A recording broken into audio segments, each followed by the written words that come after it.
नमस्कार आपण देखुछंती ओडिशा संवादर स्वतंत्र सेगमेंट विधानसभा बाजी।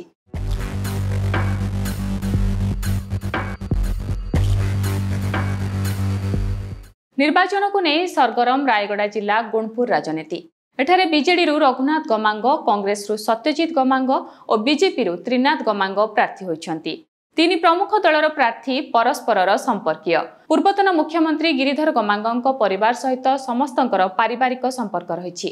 बीजेपी प्रार्थी त्रिनाथ गमांग हेमा गमांग भाई, बीजेडी प्रार्थी रघुनाथ गमांग दादा होइथिबा बेले बीजेपी प्रार्थी त्रिनाथ तांको पुतुरा।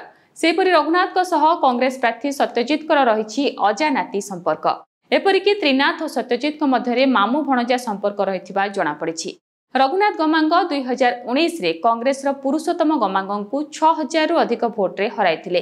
एथर तांको रिपीट करिछि बीजेडी। सेपटे 2014 रे बीजेडी रु विधायक रहिथिबा त्रिनाथ गमांग एथर बीजेपी रु प्रार्थी होइछंती। उभय बीजेडी और बीजेपी अभिज्ञ को मैदान को ओह्लाइछंती।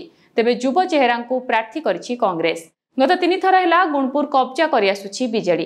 तेबे गत थर व्यवधान कम रहिथिला। तेणु बीजेडी गड़ अख्तियार करने को रणनीति करुछंती बीजेपी और कांग्रेस। उभय रघुनाथ और त्रिनाथ निज रिपोर्ट कार्ड देखाई लोकों पाखरे पहुंचुछंती, तो कांग्रेस रो ग्यारंटी कार्ड कथा कहउछंती सत्यजित। सेपटे सीपीआई एमएल पक्षरु अनासीम सबर प्रार्थी होइछंती। तेबे काहा को भरोसा करिवे गुणपुर भोटर? बीजेडी को पुणी जिताइबे ना बीजेपी को देबे साथ, ना पुणी गड़ हातेइबो कांग्रेस?